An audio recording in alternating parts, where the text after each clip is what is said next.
On l'accuse d'avoir assassiné sa mère pour lui voler son argent.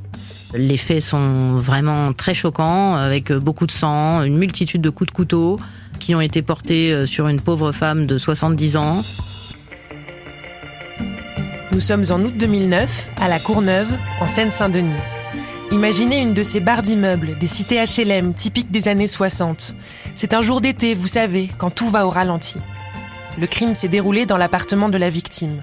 Et à côté du cadavre, il y a un homme d'une 50aine d'années.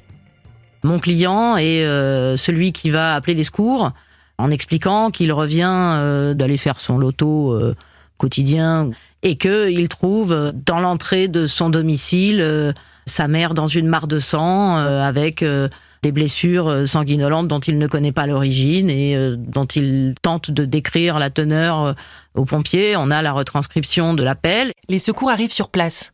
Ils demandent d'abord à l'homme de quitter l'appartement pour prendre en charge sa mère. Et puis, voyant que il était totalement hagard, qu'il aurait, selon les premiers enquêteurs, pas un comportement tout à fait normal, on lui dit « restez là ». Et puis ensuite, comme il n'y a pas de trace d'effraction, que les secours disent il y a quand même un très grand nombre de coups de couteau, on lui dit « restez bien là ». Donc il va rester bien là, et puis il va être placé en garde à vue, déféré, incarcéré, assassinat sur ascendant. Le quinquagénaire nie les faits, mais 3 ans plus tard, en mai 2012, il est condamné à 20 ans de prison par la cour d'assises de Bobigny.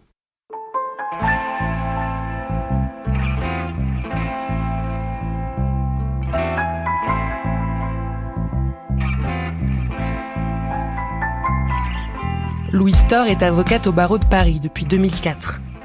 Ses confrères sont unanimes pour dire qu'elle est brillante, tandis qu'elle m'explique modestement que sa carrière est encore courte. Elle est humble lorsqu'on parle d'elle, mais sans filtre quand il est question de son métier. Quand je lui ai demandé de penser à un client qui l'avait particulièrement marqué, elle m'a tout de suite parlé de cet homme, condamné pour matricide. Quelques mois après le verdict, il lui envoie une lettre pour lui demander de le défendre lors de son procès en appel. En tant qu'avocat pénaliste, quand on vous écrit « j'ai pas tué ma mère, j'ai pris 20 ans », évidemment que ça intrigue. Louise Storr rend visite à cet homme au parloir de la prison de Fleury-Mérogis à l'automne 2012. De vive voix, il lui répète sa version des faits. J'ai rien fait, je comprends pas pourquoi on m'accuse moi, c'est forcément quelqu'un d'autre, faut m'aider, personne ne m'aide. Ma famille m'a tourné le dos, je dis la vérité, j'ai que vous. Elle ne le croit pas immédiatement. À ce moment-là, je crois qu'il faut que je voie le dossier. C'est énorme.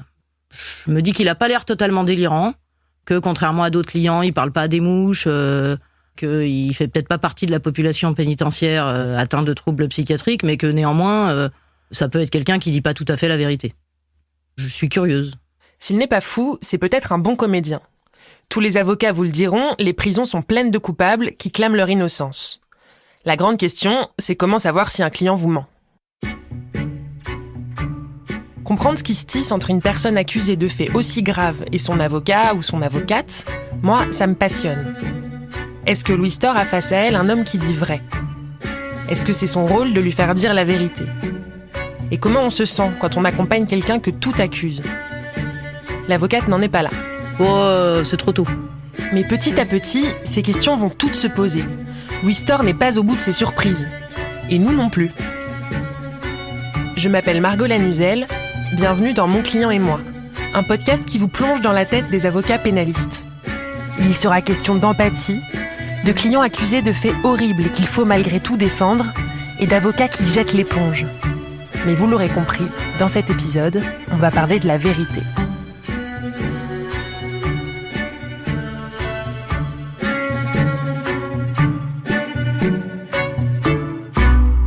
Autant vous le dire tout de suite, le client de Louise Storr n'est pas vraiment quelqu'un de charismatique. C'est plutôt le pauvre gars qui a tout perdu, qui s'affirme pas dans les discussions. Quand on lui dit que c'est qu'un pauvre con, finalement il est un peu d'accord, Et puis elle n'hésite pas à lui dire.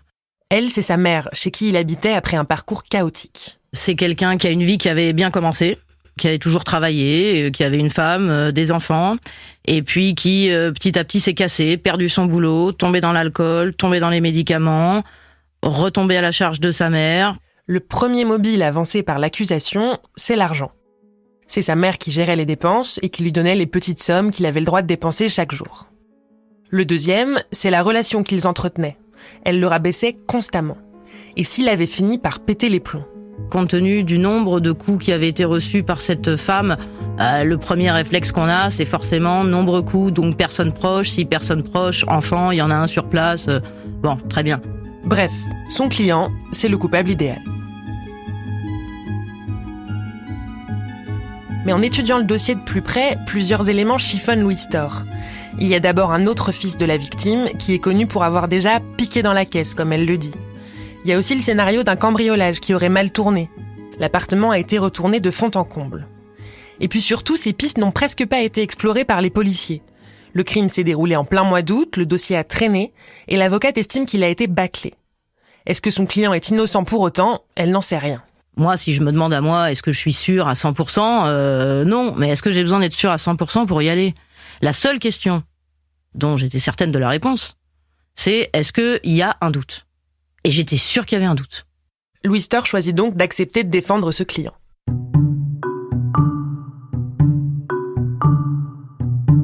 L'avocate cherche la vérité, dans tous les sens. D'abord auprès de la justice, elle demande un supplément d'informations pour que de nouvelles investigations soient menées, sans succès. Ensuite, auprès de son client. Elle n'hésite pas à le pousser dans ses retranchements, quitte à le cuisiner un peu.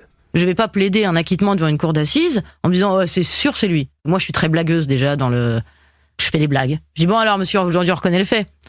Bon voilà, ça n'a jamais marché, il s'est jamais pris les pieds dans le tapis au point que je me dise là il faut que je le travaille, il faut que je retourne au parloir, ça j'ai pas eu à le faire. Le procès s'annonce désormais comme le dernier moment où elle pourra obtenir la vérité. Mais laissons un moment Louis Storr et son client. Avant de vous raconter la suite de leur histoire, je vous propose un détour par un autre procès. Faites-moi confiance, vous allez vite comprendre pourquoi. Cette histoire est celle d'une vérité qui éclate d'un seul coup. Elle a été vécue par François Saint-Pierre, un autre avocat, plus âgé, plus expérimenté, très éloquent, et qui se pose lui aussi beaucoup de questions sur son métier. Ce dossier, il l'a récupéré dans les années 80, et il s'en est occupé pendant plus de 30 ans. Je le laisse vous présenter les faits.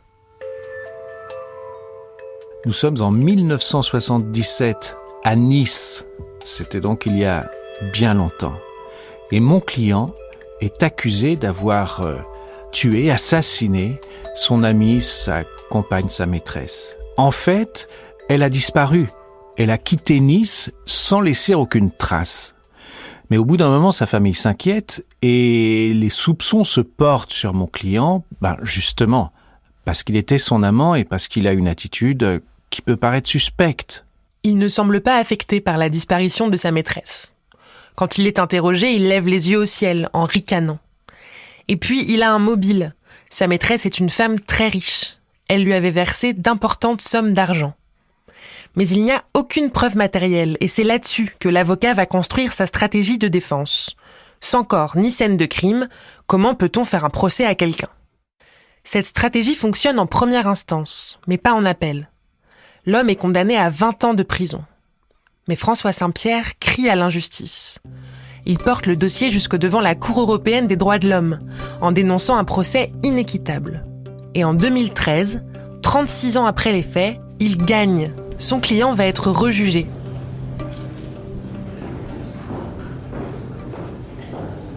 Nous sommes en mars 2014, à Rennes, une ville que j'aime beaucoup. Le procès va se tenir au Parlement de Bretagne, un édifice magnifique. Qui sont les acteurs? Il y a mon client qui est accusé, il y a son fils cadet qui est venu pour témoigner, pour l'aider, mais son fils aîné n'est pas là. Mon client n'a pas souhaité qu'il vienne parce qu'ils sont en grave désaccord sur leur maison familiale à Chambéry et j'interprète cela comme une pure discorde patrimoniale. Lors des 2 premiers procès, ce fils aîné a lui aussi soutenu son père, bec et ongles. Il affirmait qu'il était incapable de commettre un meurtre. Tiens, une anecdote pour que vous compreniez bien. François Saint-Pierre m'a raconté que ce fils aîné lui avait même donné une fraise tagada avant qu'il plaide.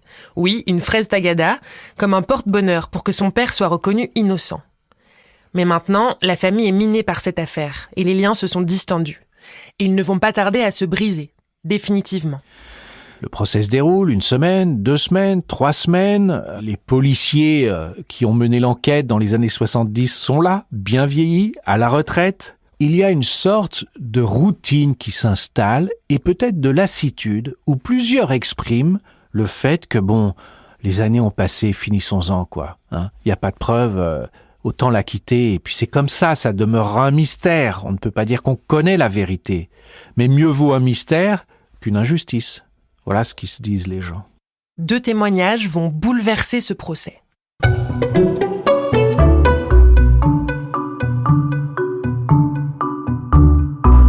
Le premier, c'est celui de la désormais ex-femme de l'accusé, la mère de ses 2 fils. Elle témoigne un vendredi après-midi, en larmes. Elle décrit quelqu'un d'invivable, elle le présente comme un mauvais mari et un mauvais père, mais malgré tout, elle demande à la cour de l'acquitter, au bénéfice du doute. Son témoignage fait mouche, et la cour semble plus que jamais acquise à la cause de François Saint-Pierre et de son client. Le témoignage de la mère, c'était le vendredi après-midi.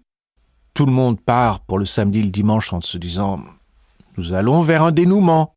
Mais pendant le week-end, le 2e fils, celui qui n'est pas venu à Rennes pour le procès, celui de la fraise Tagada, lit dans les journaux les comptes rendus d'audience qui racontent le témoignage de sa mère.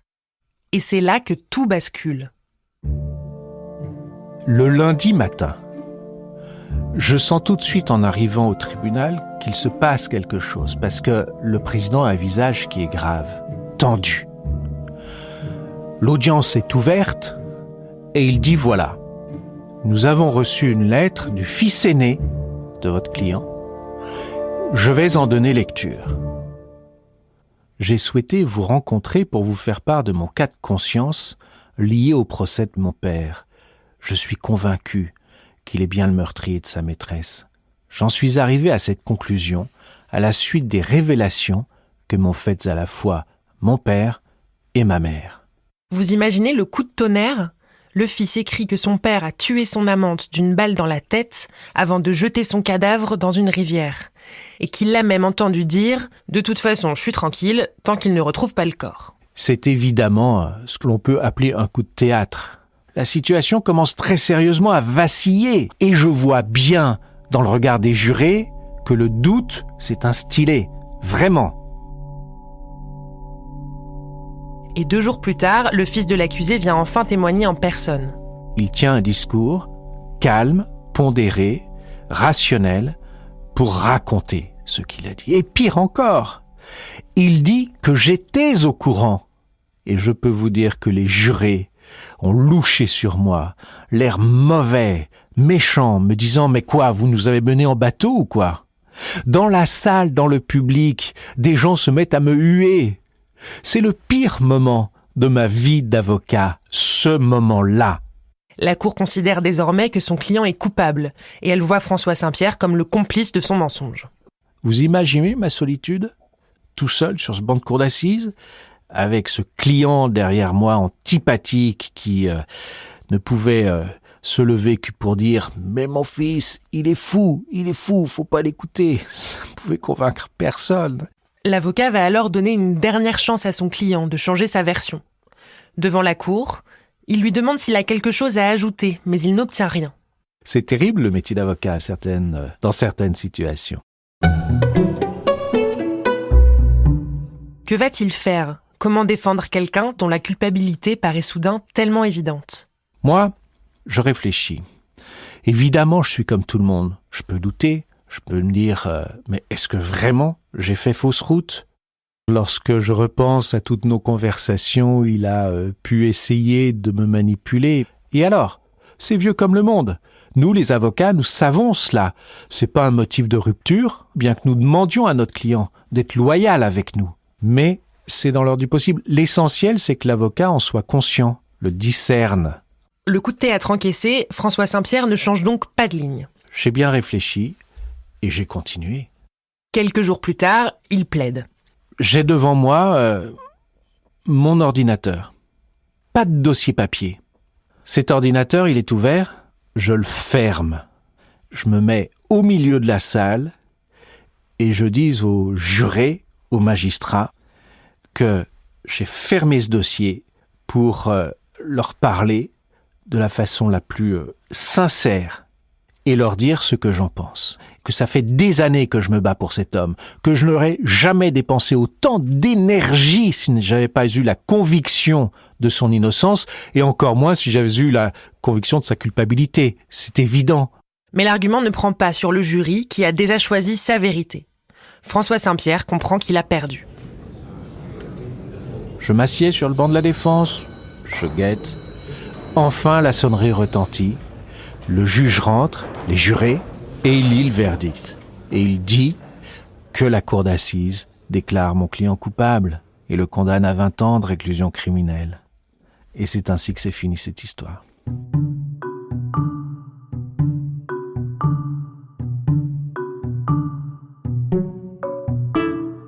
Si j'avais envie que vous entendiez cette histoire, c'est parce qu'il y a eu un moment de vérité.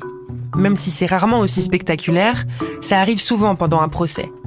Une démonstration implacable, un nouveau témoignage, voire des aveux.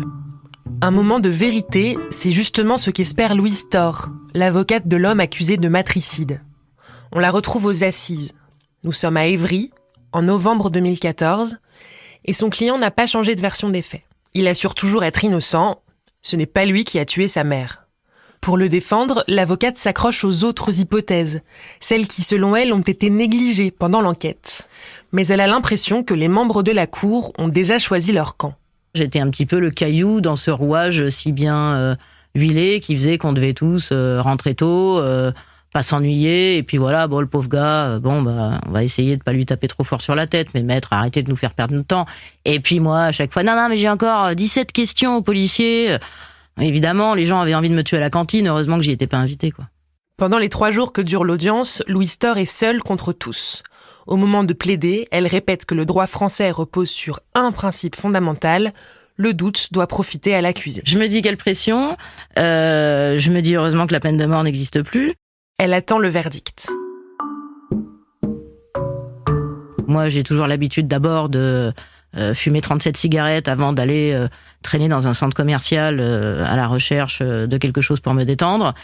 Durant les phases de délibéré de cour d'assises, je crois que j'ai même pas eu le temps d'arriver au centre commercial qui est pourtant en face.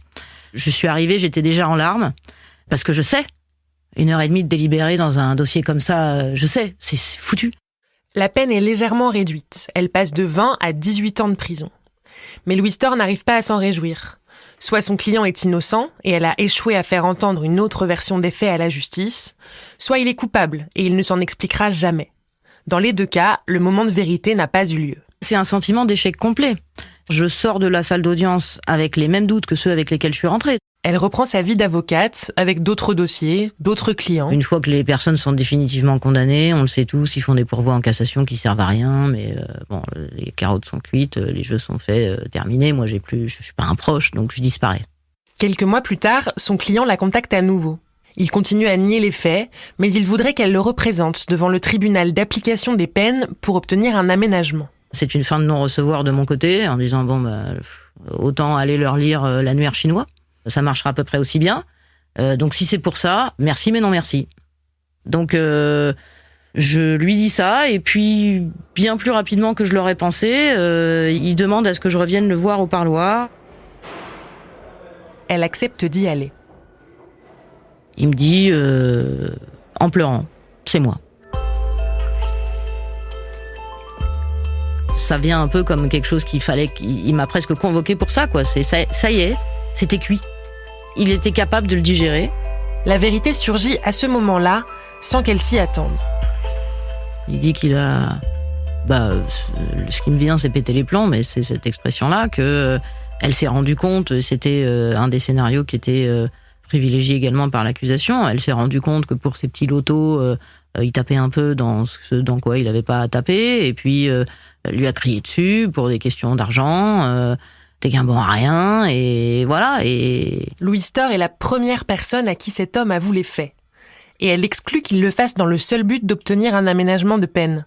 Les faits sont trop graves, trop difficiles à assumer. Tu te réveilles le matin, t'as tué ta mère, tu te couches le soir, t'as tué ta mère. Pour elle, il est simplement arrivé au bout du chemin vers la vérité. Et quand je lui demande si elle ne s'est pas sentie trahie, qu'il lui ait menti tout ce temps, sa réponse est non. Je crois qu'il était déjà fragile dans sa capacité à assumer ce qu'il avait fait ce jour-là, qui lui ressemblait tellement pas, qui était tellement lourd pour lui. Je l'ai pas vécu personnellement, il est pas question de moi. Ses frères et sœurs l'ont vécu sûrement, et sa famille l'a sûrement vécu personnellement. Parce que sûrement, eux, au parloir, ils lui ont posé comme moi 100 fois la question. Arrête de nous mener en bateau, dis-nous la vérité. Et il leur a dit les yeux dans les yeux non, et sûrement, ça aurait été mon frère, je lui en aurais voulu. Mais moi, je suis son avocat, je suis le dernier qu'il a. Et franchement, j'ai senti qu'il a fait ce qu'il a pu. J'en ai eu les larmes aux yeux, presque autant qu'au moment du délibéré des assises, mais pas pour les mêmes raisons, et pas du tout avec le même sentiment. J'étais très émue, pour lui et pour moi, qu'il ait bougé. Je ne sais pas vous, mais moi, cet ultime rebondissement me pose question. Puisqu'elle a demandé l'acquittement de son client, Louise Storr n'a-t-elle pas l'impression d'avoir menti à la justice, elle aussi ? Là, sur un dossier comme ça, c'est pas ça, moi, l'inquiétude qui était la mienne. Parce qu'évidemment, il y a une posture que je dois tenir, qui est de dire, quand même, qu'est-ce qu'on a perdu comme temps ? Qu'est-ce qu'on a perdu comme temps ? Qu'est-ce qu'on a dit comme sottise ? Qu'est-ce qu'on a... Vraiment, qu'est-ce qu'on n'a pas fait comme détour ? Alors que tout le monde vous disait, allez... Et c'était le chemin dont il avait besoin. Et c'est ça mon boulot aussi. Donc, moi, oui, ma grande vérité, ma grande certitude, ma grande... Franchement, j'ai été intègre dans ce dossier, j'ai pas dit de bêtises, j'ai pas maltraité injustement des policiers, ce dossier il avait été bâclé. Depuis le début, elle avait des doutes sur sa culpabilité, pas de certitude sur son innocence. Pour Louise Storr, le dossier est clos. Même si la vérité est arrivée un peu tard, elle a participé à son éclosion. Bon, maintenant je ne vais pas vous dire la vérité sur la vérité. Mais qu'est-ce qu'on retire de ces histoires ? Louise Storr défend en fait une vision de son métier. Comme avocate, elle estime qu'elle doit elle-même chercher la vérité, inlassablement. Et François Saint-Pierre ? Sur ce point, il pense exactement le contraire. Dans un procès, vous voyez, chacun a sa fonction. Les policiers mènent l'enquête. Le juge d'instruction doit découvrir la vérité. Et puis ensuite, c'est à la cour d'assises, aux jurés, aux magistrats, de dire si oui ou non, l'accusé est coupable ou pas, mais pas à l'avocat. L'avocat, il n'est qu'une partie, un moment de ce procès. Il est là pour défendre son client. Contrairement à ce que vous pensez peut-être, il y a quand même des points sur lesquels les deux avocats se retrouvent. On parle avec sa tête, on parle aussi avec son cœur. C'est quand même une fonction qui est, à mon avis, aussi fondée sur une forme d'authenticité et d'honnêteté intellectuelle. Moi, en tout cas, mes maîtres sont ceux-là. Ça dépend des situations, bien entendu. Qu'un client vous dise, vous savez, des fausses factures, j'en ai fait encore plus. Bon, ça va pas me faire pleurer. Qu'un client me dise, vous savez, cette gosse, c'est moi qui l'ai tuée. Ça me touche énormément, bien entendu. Et je n'irai pas plaider contre l'évidence, parce qu'en face de moi, j'ai le père, la mère de la victime. Je vois leur douleur dans les yeux. Et je pense que la justice doit rester humaine, et la défense aussi. Il y a aussi un danger qui guette les avocats dans les affaires criminelles. Que l'on peut appeler le cynisme. C'est être parfaitement conscient de la vérité cachée à la justice et finalement de réaliser une prouesse, faire acquitter un coupable. Ce qu'aucun des deux avocats n'a jamais fait. Pour la simple et bonne raison que c'est interdit par la déontologie. Ils n'ont pas le droit de cacher délibérément des preuves ou de monter de toutes pièces une version alternative des faits. Ça figure dans le règlement du barreau européen. Le reste, ça se passe entre chaque pénaliste et son client. Moi, je crois que qui n'a pas assuré la défense d'un accusé en cour d'assises ne peut pas savoir ce que c'est. Nous, les avocats, nous le savons. Et ça fait donc au moins 2000 ans que l'on réfléchit à cette question de l'avocat et la vérité. C'est extraordinaire. Ce podcast a été écrit par moi, Margot Lanuzel, produit par Europe 1 Studio avec Adèle Ponticelli et Claire Azan, et réalisé par Guillaume Vassot. S'il vous a plu, n'hésitez pas à le partager, à en parler autour de vous et à nous laisser des commentaires. Je serai ravie de savoir ce qui vous intéresse, vous, dans la relation entre les avocats et leurs clients. Et surtout, n'oubliez pas de vous abonner et de nous mettre plein d'étoiles. Dans le prochain épisode, je vous parlerai d'une avocate et d'un pirate. Lui vient de loin. Il a participé à un crime terrible. Elle est commise d'office. Et elle ne s'imagine pas que cette rencontre va bouleverser sa vie. J'étais que son avocat, mais je suis devenue beaucoup plus par la force des choses. C'est pas parce que je l'avais décidé. Se plonger dans ces vies-là, c'est toujours une aventure dont on n'est pas certain de ressortir indemne.